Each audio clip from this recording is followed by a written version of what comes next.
Les prostituées du quartier chaud de Brisbane espèrent que la fin de la soirée va s'animer. Mais lorsque l'une d'entre elles accepte de monter à bord de la voiture d'un dernier client, elle ne sait pas encore qu'elle signe son arrêt de mort. Il a agi de façon méthodique et réfléchie. Elle l'a identifié comme un de ses clients. Celui qui a fait ça sait manier les cordes et est un accro du bondage. On n'arrivait pas à faire de rapprochement. On avait besoin d'échantillons ADN. Il avait été évident qu'on assistait à une montée de violence. On craignait d'avoir affaire à un tueur en série. Dites-nous ce que vous faisiez ce jour-là et où vous êtes allé. Pas la moindre idée. Bonjour, soyez les bienvenus sur ce plateau pour cette nouvelle émission des Enquêtes Impossibles. Dans la majorité des affaires criminelles, la victime connaît son agresseur, et c'est un atout pour les policiers. Mais quand ce n'est pas le cas, l'enquête se complique et débouche souvent sur une impasse. Dans les grandes villes, les prostituées sont une population à risque, car la plupart de leurs clients leur sont inconnus. Et à moins d'avoir affaire à un tueur récidiviste, les indices recueillis par les experts médico-légaux sur les scènes de crime sont souvent inexploitables. Dès lors, il ne reste plus qu'un espoir aux policiers, attendre que l'assassin commette une erreur.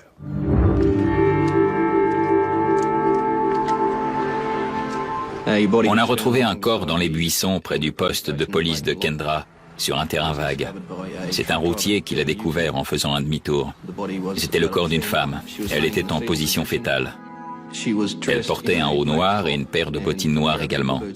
La rigidité cadavérique avait commencé à s'installer, ce qui signifiait qu'elle était là depuis 4 à 6 heures sûrement. Le corps présentait des plaies faites à l'arme blanche au niveau de l'estomac et du dos, et on lui avait tranché la gorge. La quantité de sang retrouvée sur la scène de crime ne correspondait pas avec le nombre de blessures sur le corps de la victime, ce qui m'a fait penser qu'elle n'avait pas été tuée à cet endroit, que le corps avait été déplacé.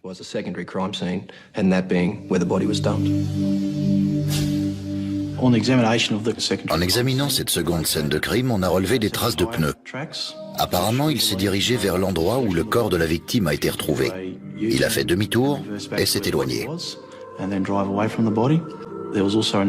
On a également relevé des traces de pas, qui à première vue avaient été laissées par le même individu. Ces empreintes venaient a priori de l'endroit où il y avait la porte du conducteur, puis faisaient le tour du corps et revenaient au même endroit. On a pu établir que les empreintes retrouvées sur la scène de crime n'étaient pas celles du routier, ce qui nous a fait penser que ces traces de pneus et de pas étaient celles de l'agresseur. J'ai photographié des empreintes de chaussures et de pneus. On pensait être en mesure par la suite de les comparer à celles d'un éventuel suspect. On a aussi mesuré l'écart entre les pneus, c'est-à-dire la largeur de l'essieu. Si on parvenait à localiser le véhicule, on pourrait comparer cet écart mesuré sur la scène du crime à celui de la voiture du suspect. Cependant, afin d'identifier le suspect et de le confondre avec sa voiture et ses chaussures, les inspecteurs doivent d'abord identifier la victime. Nous n'avions aucune information, pas de portefeuille, rien pour nous aider. J'ai donc pris des photos du corps. Sa façon de s'habiller indiquait que la victime venait de Fortitude Valley, le quartier des prostituées de Brisbane. On a envoyé les photos au poste de police de la zone et elle a pu être identifiée. Il s'agissait de Jasmine Craterne, une prostituée connue des services de police. Pendant l'autopsie, on a découvert au moins 14 blessures par arme blanche d'environ 2,5 cm de large, allant jusqu'à 16 cm de profondeur, ce qui signifiait que l'agression avait dû être très violente. L'arme du crime devait mesurer entre 15 et 17 cm de long.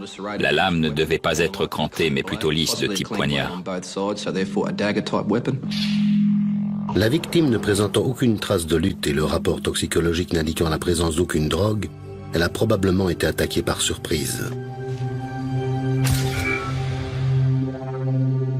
La victime était à moitié nue, c'est pour ça qu'on a pensé que son agresseur pouvait vraisemblablement être un de ses clients. De par la nature de leur travail, les prostituées sont amenées à avoir un très grand nombre de clients, ce qui nous laissait donc un large panel de suspects à éliminer. Afin de réduire le nombre de suspects ou de trouver des personnes qui auraient connu ou voulu tuer Jasmine, les inspecteurs se rendent au Red Light District.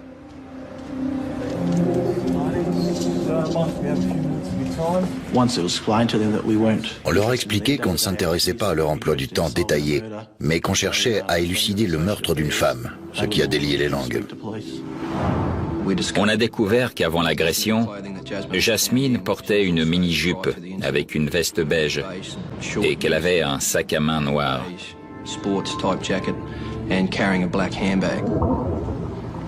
On a aussi appris qu'une de ses collègues, Renée, lui avait prêté un haut noir. Celui qu'elle portait ce soir-là appartenait donc à cette femme.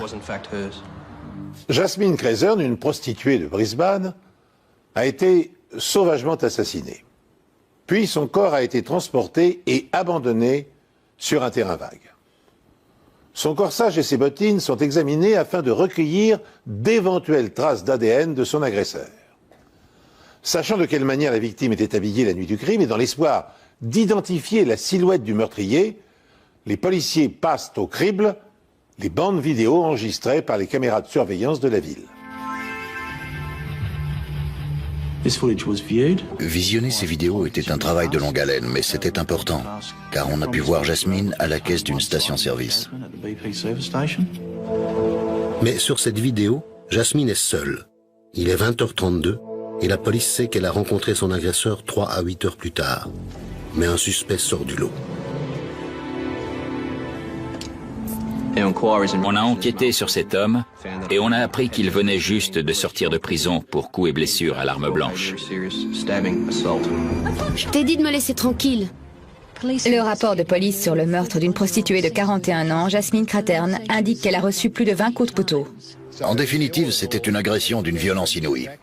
Le corps dénudé de la victime a été retrouvé par un routier jeudi sur un terrain vague. Les inspecteurs chargés de l'affaire pensent qu'il ne s'agit pas de la scène du crime. Des traces de pneus se trouvant à côté du corps de Madame Cratern sont en cours d'examen. Concernant les empreintes de pneus laissées sur les lieux, nous n'avions malheureusement pas de données sur ce type de pneus. Il fallait donc aller chez tous les fabricants afin de pouvoir les identifier. Au début, nos recherches pour identifier ces pneus n'ont pas été très fructueuses, mais les caractéristiques de base et la forme des rainures indiquaient qu'il s'agissait de pneus généralement utilisés pour les véhicules utilitaires légers, les camionnettes. Les inspecteurs se tournent alors vers les empreintes de chaussures. On a envoyé des photos à un officier de police en charge d'une base de données répertoriant les différents styles et formes de chaussures. L'empreinte a été identifiée comme provenant de boots, qui sont des chaussures de travail classiques portées par de nombreuses personnes. On a ensuite pris contact avec le distributeur, ou du moins le représentant de cette marque dans la région de Brisbane. Cette personne nous a fourni quelques informations, notamment que les impressions sur la semelle se faisaient depuis 30 ans. Et par conséquent, les recherches pour retrouver le propriétaire de ces boots n'aboutiraient pas. Cependant, c'était un bon point de départ pour faire le rapprochement entre les empreintes et un suspect. Et cette personne vient de se faire connaître. On nous a dit qu'un ex-petit ami de Jasmine l'avait maltraité dans le passé. On a donc fait des recherches sur cet homme et on a appris qu'il avait commis un meurtre, ce qui a éveillé nos soupçons. On l'a retrouvé et interrogé plusieurs fois. À l'issue de ces interrogatoires, il a été mis hors de cause parce qu'il avait un alibi solide pour le moment supposé du meurtre.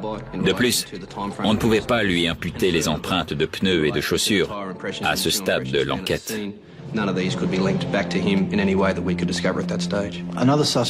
D'après les informations obtenues des prostituées travaillant à Fortitude Valley, un autre suspect a retenu notre attention. Il s'agissait d'un homme qui s'en prenait à ses filles. Il les agressait et vendait de la drogue. Les recherches effectuées sur cet homme nous ont appris qu'il venait de sortir de prison pour une agression grave à l'arme blanche. Les deux premiers suspects sont disculpés. Dans l'état actuel de l'enquête, les experts concentrent leurs efforts sur les maigres indices mis à leur disposition. Les empreintes de pneus et de semelles de bottines relevées sur la scène de crime, et heureusement pour eux, une troisième preuve matérielle vient bientôt compléter leur liste. On nous a informé qu'un échantillon d'ADN avait été obtenu à partir d'une tache de sperme localisée sur le haut que Jasmine Craterne portait quand on l'a retrouvée. On pensait que le sperme provenait très certainement d'un client et on espérait que ce client soit également l'agresseur. On a ensuite comparé cet ADN à ceux de notre base de données, mais il n'y a eu aucune correspondance. On avait donc un ADN inconnu. On a établi une liste des clients réguliers de Jasmine. Ils se sont volontairement soumis à des tests ADN, ce qui nous a permis de les éliminer des personnes potentiellement suspectes.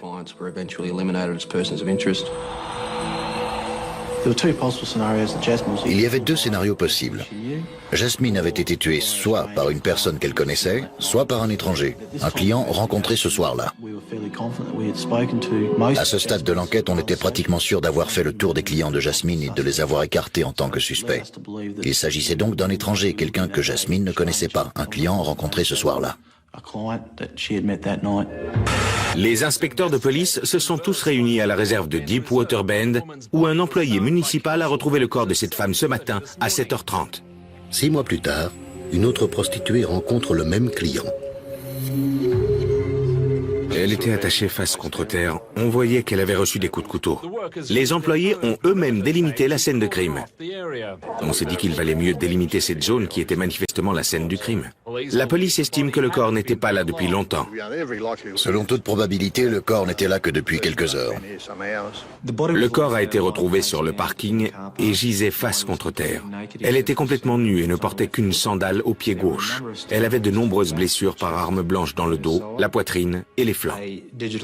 On a obtenu une image numérique à partir des empreintes digitales de la victime et on a pu l'identifier comme étant Julie McCall, une prostituée de Brisbane de 42 ans. Elle avait les jambes, la taille et les mains liées par des cordes. Elle avait les yeux bandés et était bâillonnée. Julie McCall a reçu 24 coups de couteau. Et comme Jasmine Craterne, certaines de ses blessures sont profondes de 16 cm. Mais cette fois, l'agression a été moins frénétique.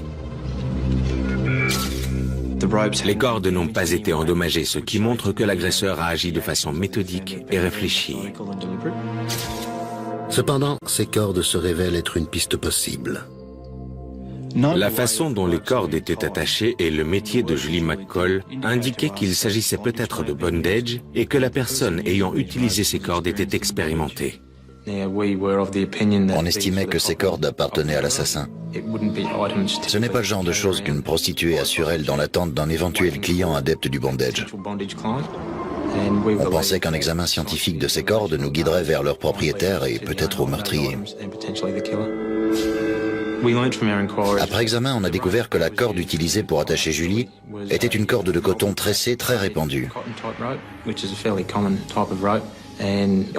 Et au bout de la corde, utilisée pour lui attacher les poignets, il y avait un clip pour éviter qu'elle ne s'effiloche. Même s'il s'agit d'une corde des plus classiques, elle n'est pas vendue avec ces clips, ce qui est une bonne nouvelle pour les enquêteurs. Les clips ont été fermés à l'aide d'un outil. Il ne nous restait plus qu'à trouver cet outil à partir des traces qu'il avait laissées. Les indices recueillis sur les deux scènes de crime présentent-ils des points communs? Les preuves vont-elles se compléter pour conduire les enquêteurs à attribuer les meurtres des prostituées au même agresseur? Enfin, le chèque retrouvé près du corps de Julie McCall offre-t-il une chance inespérée de pouvoir l'identifier? C'est un bon mobile. Il a recours au service de cette femme et elle lui dérobe son argent.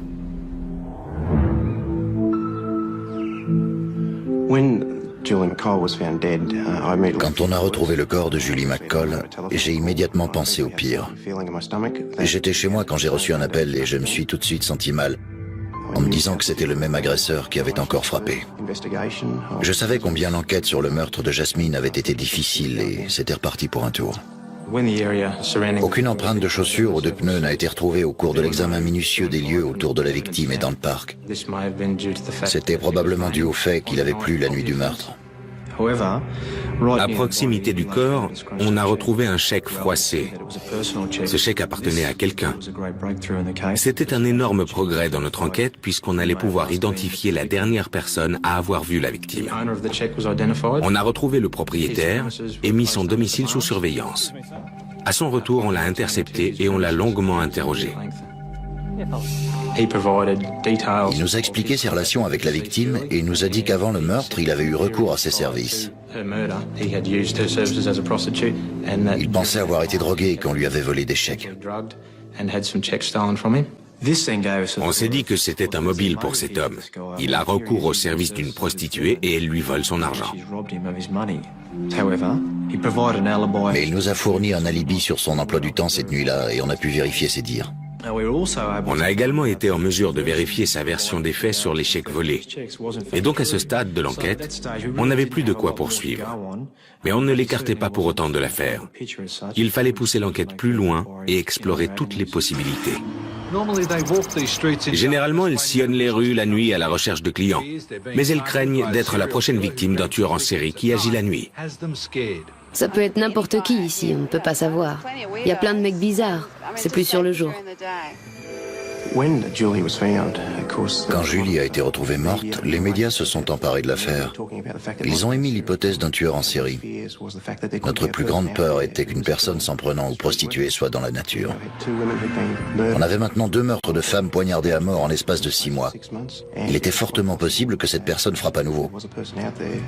On a donc décidé que la façon la plus efficace d'enquêter sur ce meurtre et celui non élucidé de Jasmine Craterne était de mettre en place une cellule spéciale sur ces affaires.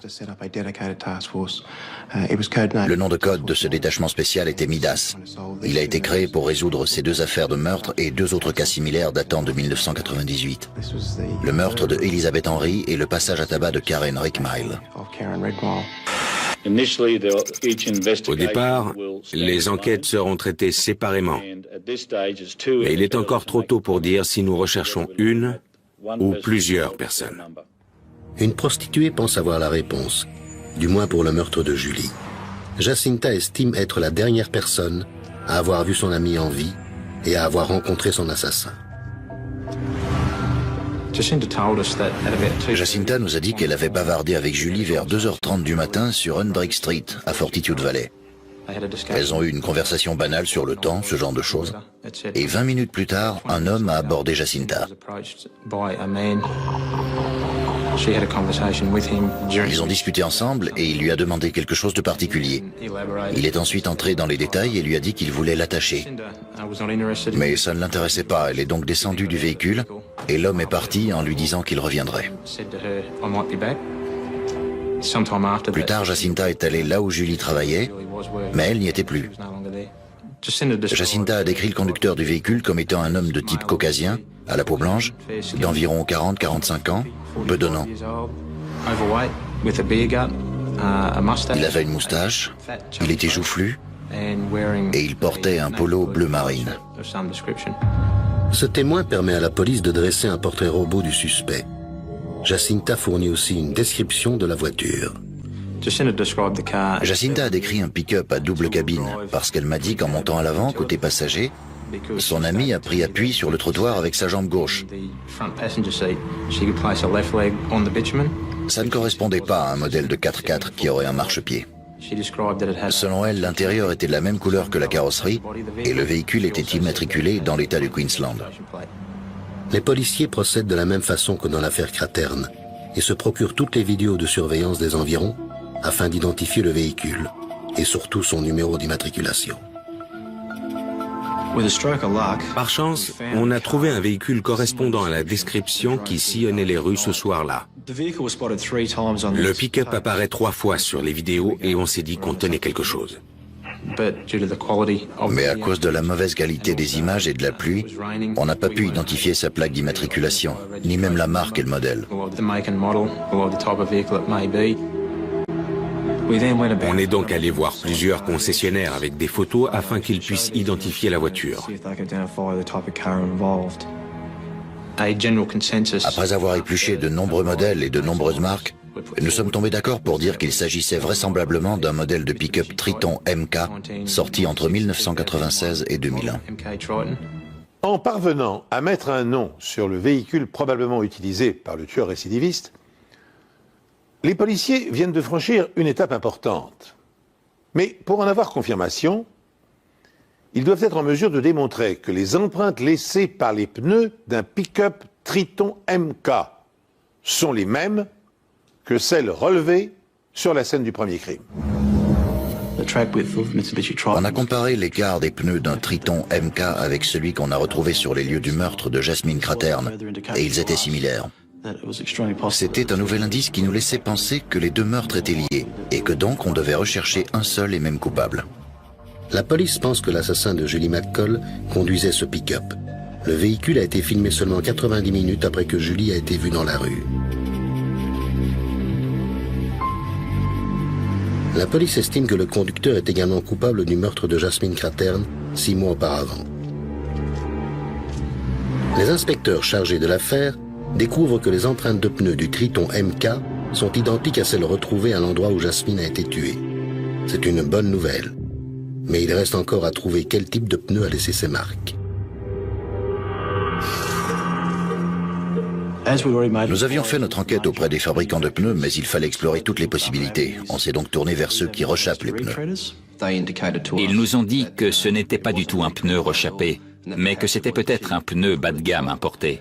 On s'est rendu chez un importateur, on lui a demandé si on pouvait jeter un œil sur quelques pneus, car on connaissait la forme laissée par les rainures à l'envers et d'avant en arrière. En traversant l'entrepôt, on a trouvé le pneu, mais c'était un pneu importé de Chine depuis 2000, uniquement en Australie. Le gérant en était l'unique revendeur, et seuls environ 2000 pneus avaient été importés et vendus en Australie. L'enquête piétinait depuis quelques mois, mais là on avait fini par trouver une piste qu'on allait pouvoir suivre pour identifier notre coupable. Lequel, parmi les 2000 acheteurs de pneus chinois, est l'assassin des prostituées? Tout en suivant cette piste, les policiers essaient d'établir la liste des propriétaires de pick-up de marque Triton MK. Une nouvelle difficulté surgit. Il existe plusieurs modèles de ce véhicule. Certains possèdent une double cabine et d'autres pas. Pour faire le tri, les enquêteurs essaient de découvrir sur les bandes de télésurveillance des marques de différenciation.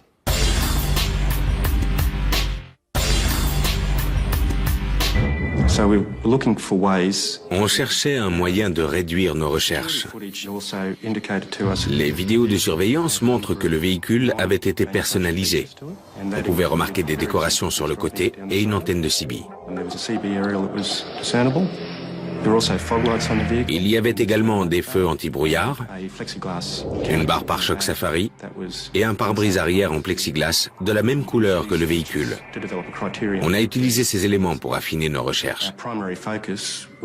On s'est tout d'abord focalisé sur les véhicules au nord de Brisbane, car les deux endroits où on a retrouvé les corps étaient situés sur la même route allant vers la rivière de Brisbane, tout droit vers la Sunshine Coast. Après avoir enquêté sur les véhicules au nord de Brisbane, les inspecteurs croisent sur leur route un véhicule similaire qui se dirige en sens inverse. Il est identique à celui qu'ils recherchent. À ce moment-là, on a été tenté de poursuivre la voiture, mais le temps qu'on trouve une sortie et qu'on fasse demi-tour, elle était déjà loin. Les policiers ont-ils aperçu par hasard le pick-up appartenant au meurtrier? C'est probable. Encouragés par cette découverte, ils obtiennent du constructeur la liste des acheteurs du modèle à double cabine. Et du coup, le nombre de suspects diminue radicalement. Il ne reste plus que 160 véhicules dans l'État du Queensland à correspondre à ce critère, dont seulement 26 circulent dans les quartiers nord de Brisbane. Il y en avait un en particulier. J'ai fait des recherches sur ce véhicule et j'ai découvert qu'un homme, Francis Michael Fahey, avait eu une amende. Je me suis renseigné sur ce monsieur Faye et j'ai trouvé qu'il avait été condamné pour escroquerie et qu'il y avait une photo de lui en prison. On me l'a su procurer et je l'ai comparé au portrait robot. Il y avait une ressemblance. On s'est donc rendu chez lui à Narangba. Un pick-up Triton MK gris identique à celui qu'on recherchait était garé devant la maison. Il était décoré, il avait une antenne de CB et un pare-brise du même gris que la carrosserie. La voiture faisant face au garage, on ne pouvait pas voir si elle avait des feux anti-brouillard ou un pare-choc Safari à l'avant. Mais on était satisfait de trouver la voiture qu'on avait vue sur les vidéos de surveillance. Ensuite, on est rentré et on a placé le véhicule sous surveillance. En le suivant, on s'est rendu compte qu'il fréquentait la réserve de Deepwater Bend à Bald Hills, là où on avait retrouvé le corps de Julie McCall. Une équipe de surveillance a remarqué qu'il avait une paire de boots dans sa voiture. Les inspecteurs se renseignent alors pour vérifier si Francis Faye est le propriétaire de ces boots. Maintenant qu'ils ont un suspect sérieux, ils ne veulent pas ruiner leur chance en allant trop vite, ni lui parler sans avoir suffisamment de preuves.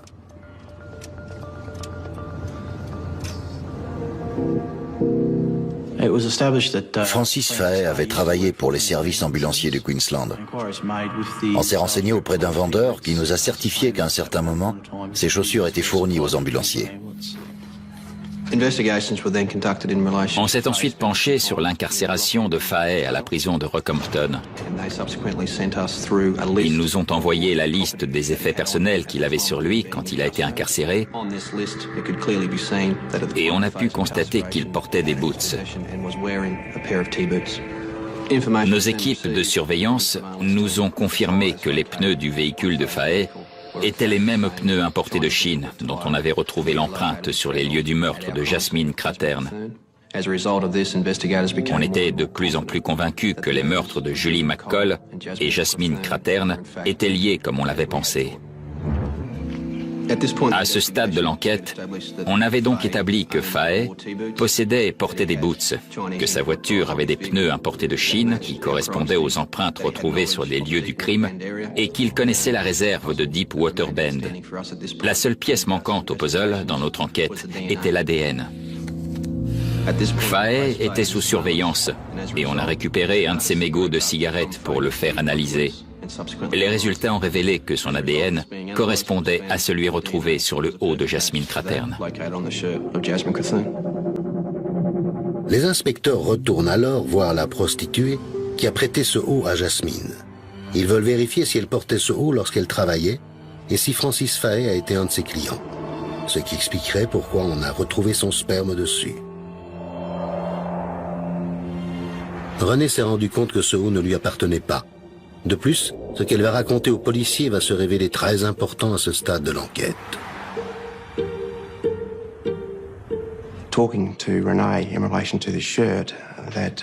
En parlant avec René de ce haut, on a compris par hasard qu'elle avait failli être assassinée par un client.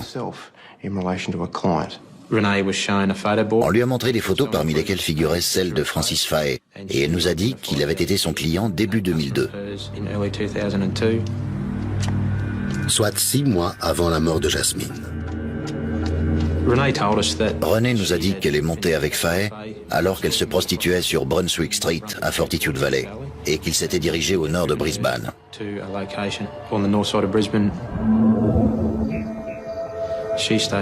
Elle nous a dit qu'ils avaient eu des rapports sexuels dans sa voiture et qu'au moment où elle s'était redressée, il lui avait montré des menottes et s'était présenté comme un inspecteur des impôts et qu'elle était en état d'arrestation.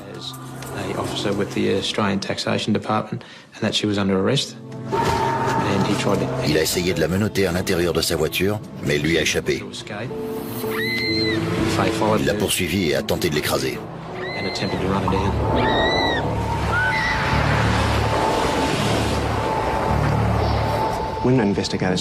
Lorsque les inspecteurs ont appris ce qui était arrivé à René, ils ont compris que Francis Faye devenait de plus en plus violent. Il a commencé par tenter d'écraser René et 6 mois après, il a poignardé 14 fois Jasmine Craterne. Il a ensuite assassiné Julie de plus de 22 coups de couteau. Il était clair que sa violence augmentait. 3 mois se sont écoulés depuis la mort de Julie et la police estime avoir réuni suffisamment de preuves à charge pour lancer un mandat d'arrêt contre Michael Fahey.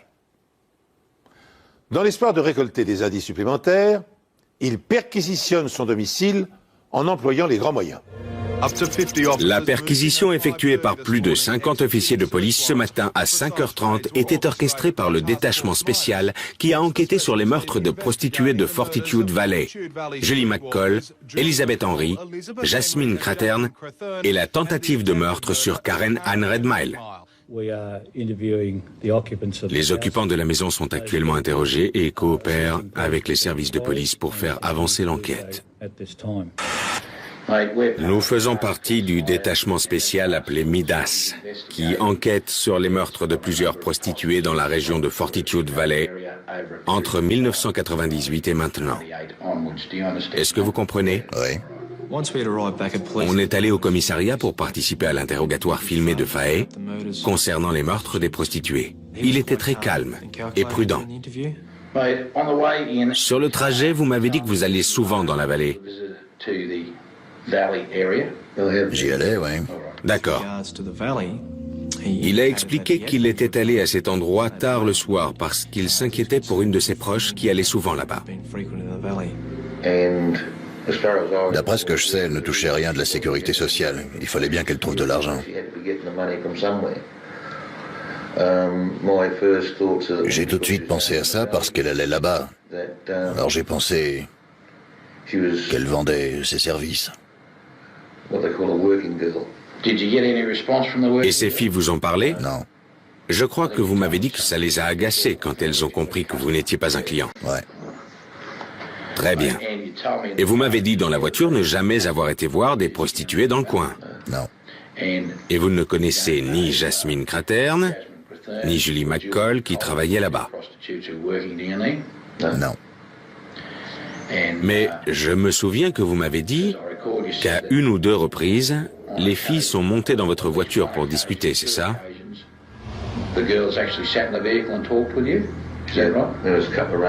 Les nuits sont souvent pluvieuses ici, ouais. Enfin, je suis pas une ordure, c'est vrai. Si quelqu'un s'approche pour venir discuter, pas de problème. Ils peuvent s'asseoir dans ma voiture parce que je suis le seul à pouvoir savoir ce qui se passe avec ma belle-fille. Il était clair que les explications fournies par Fahey visaient à justifier pourquoi il allait dans la vallée. C'est pour ça qu'il nous a expliqué sa présence là-bas. Et au cas où on trouverait quelque chose dans son véhicule le reliant à une prostituée, il nous a raconté que lorsqu'il pleuvait, elle venait s'asseoir dans sa voiture. Je leur ai dit que j'étais pas intéressé, mais je leur ai demandé si elles pouvaient me rendre un service. Elles m'ont regardé en me disant qu'elles faisaient de faveur à personne. Je leur ai dit qui je recherchais, elles m'ont répondu qu'elles ne l'avaient pas vu. Vous vous rappelez ce que vous leur avez dit d'autre ou ce qu'elles vous ont dit? En fait, elles m'ont parlé des tarifs pratiqués dans le coin. J'en ai un vague souvenir. Au cours de l'interrogatoire, Fahey nous a ouvertement dit qu'il allait à Deepwater Bend, qui est l'autre scène de crime. Il a expliqué qu'il y allait pour pêcher. Alors, où est-ce que vous vous installiez pour pêcher dans la rivière? Expliquez-nous ça. J'allais à Deepwater Bend. Je préfère pêcher dans des eaux protégées parce qu'il y a plus de poissons. J'aime les endroits éloignés de ces tarés avec leurs jet skis et leurs skis nautiques. C'est pour ça que j'aime aller pêcher dans ce coin-là. Là encore, c'était sa façon de se justifier en nous expliquant pourquoi il était là-bas, en nous disant qu'il y allait pour pêcher. À l'évidence, Fahey présume que les policiers ont déjà récolté quelques preuves de sa culpabilité. C'est pourquoi, plutôt que de nier en bloc, il tente de justifier, comme il peut, sa présence sur les scènes de crime. Il ignore que les experts vont bientôt le confondre, grâce aux traces des pneus de son pick-up, à l'empreinte des semelles de ses boots, à l'ADN de son sperme retrouvé sur le corsage de Jasmine, et bientôt à la découverte de l'arme du crime. Vous vous rappelez ce qui s'est passé au mois de février, vers le 26 février? C'est le jour où Julie McCall a été assassinée. Dites-nous ce que vous faisiez ce jour-là et où vous étiez. J'en ai pas la moindre idée, je sais pas. C'était quel jour de la semaine? C'était un mercredi. Donc c'était dans la nuit du mardi au mercredi. Eh ben, le mardi soir, je devais être chez moi en train de regarder la télé, je crois. Cela fait 4 heures que Fa est en garde à vue. Et à aucun moment, il ne montre de signe de faiblesse. Elle s'appelait Jasmine Craterne. Vous l'avez déjà vue? Non. La police a déjà un nombre considérable de preuves contre lui, concernant les 2 meurtres. Mais elle espère en trouver davantage à son domicile. Il faut qu'on attende d'avoir les résultats de certains tests en espérant que ce soit déjà fait. Ce ne sera plus très long, mais on va suspendre l'interrogatoire. La première chose qu'on a remarquée était une paire de boots. En fait, il y en avait 2 devant la porte d'entrée. On les a prises pour les faire analyser. Les dimensions et la taille des chaussures ainsi que l'usure de la semelle correspondaient parfaitement aux empreintes retrouvées près du corps de Jasmine. On a retrouvé une goutte de sang sur la chaussure gauche. On l'a fait analyser et c'était celui de Jasmine Craterne. On a retrouvé un bateau dans le garage qui avait un moteur hors-bord attaché avec une corde. Cette corde s'est révélée être identique à celle utilisée pour attacher Julie McCall. Il y avait également un clip au bout de la corde. On a aussi retrouvé une pince. On a pris ses empreintes avec du plomb et on les a comparées au microscope à celles retrouvées sur le clip de la corde ayant servi à attacher les poignets de Julie McCall.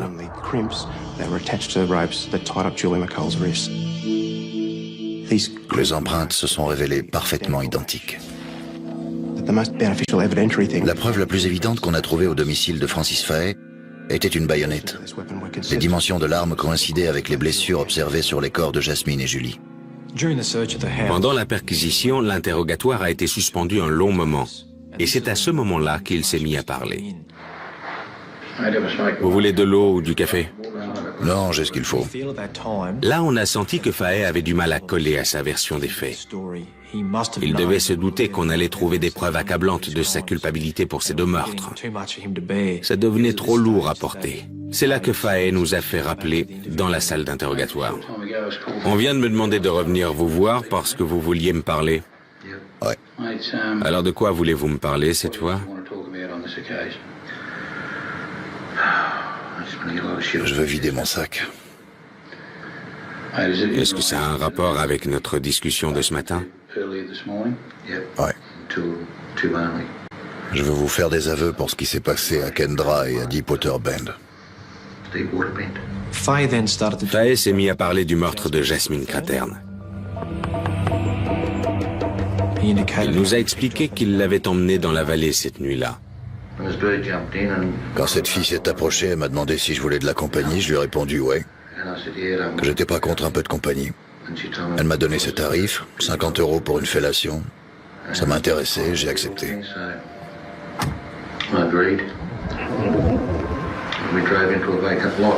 On s'est garé sur un terrain vague. Je l'ai d'abord payé. Je lui ai donné les 50 €. Et on s'est mis à l'arrière du véhicule et on a eu un rapport.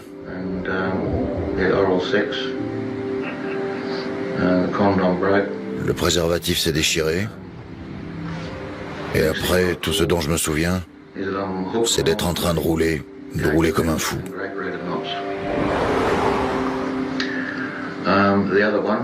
La deuxième, j'étais là où c'est ouvert tard la nuit. Je me suis pris un café et un truc à manger. Mais je me rappelle plus quoi. Je me suis garé dans une rue plus calme, du côté droit de la route, je crois, contre le mur.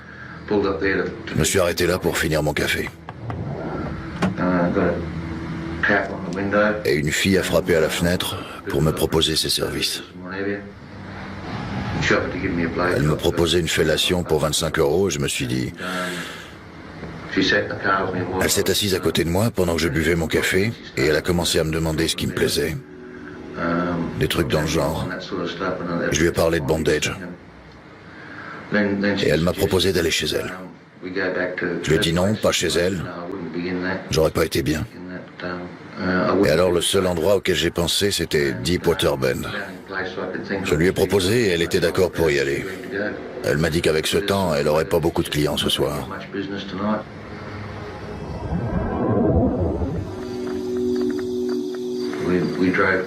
On est allé là-bas et je me rappelle l'avoir attachée et qu'elle m'a fait une fellation. Et ensuite, tout ce dont je me souviens, c'est de m'être arrêté sous le pont, de nettoyer le sang que j'avais sur les jambes et de vomir toutes mes tripes. Je me rappelle de ça. Ces deux femmes ont été poignardées à mort. Ouais. Pouvez-vous m'expliquer comment ça s'est passé? Bah apparemment je les ai poignardés, mais je m'en rappelle plus trop.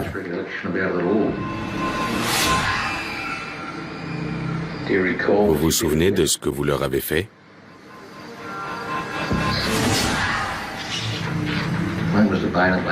J'avais une baïonnette dans la voiture, je m'en servais avant, quand je chassais le cochon.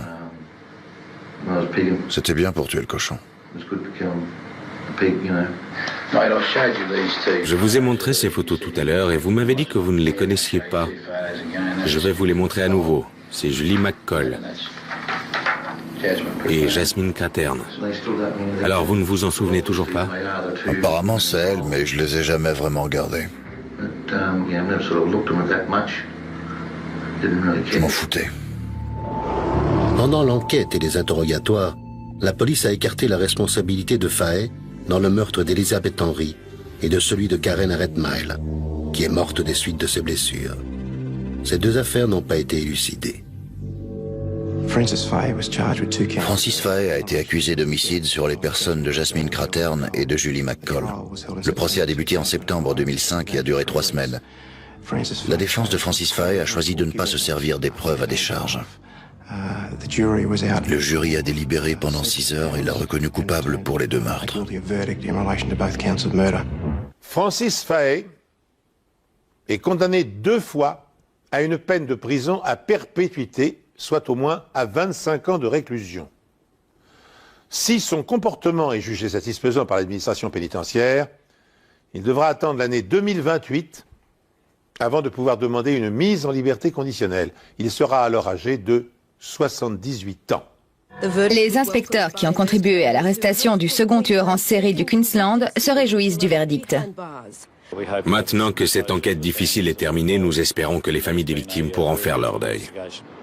Les empreintes de chaussures de Fahey ont été retrouvées à l'endroit où a été assassinée Jasmine Craterne. Des analyses médico-légales ont permis d'affirmer qu'il s'agit des boots de l'ambulancier. Le nom de Midas donné à la cellule spéciale était prophétique puisque tout ce que nous touchions se transformait en or en termes de preuves.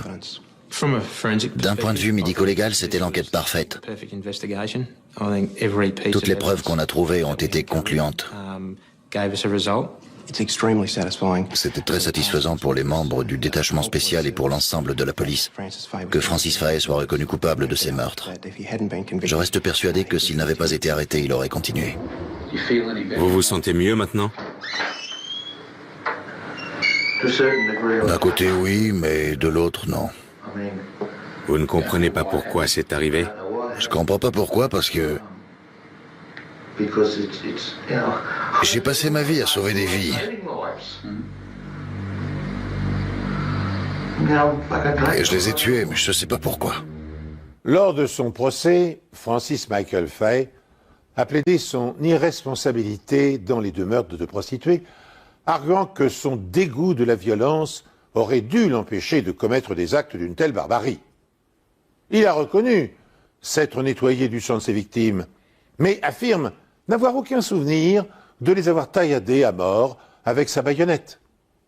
La famille de Fahey a attribué ses crimes au traumatisme qu'il aurait subi quand il était ambulancier, à son état psychique délabré et à sa consommation excessive d'antidépresseurs. Détail navrant. Pour avoir escroqué l'assurance maladie, Fahey aurait dû se trouver en prison la nuit du second meurtre. Sachez encore que Jacinda Horn, la prostituée qui avait fourni aux policiers des informations essentielles pour l'arrestation du prédateur, a reçu une prime de $100 000. avant d'être à son tour arrêté pour avoir laissé traîner une seringue de drogue dans la rue et résister à un contrôle d'identité. Ainsi s'achève cette émission. Merci de vous être fidèles. Je vous donne rendez-vous prochainement pour une nouvelle enquête impossible.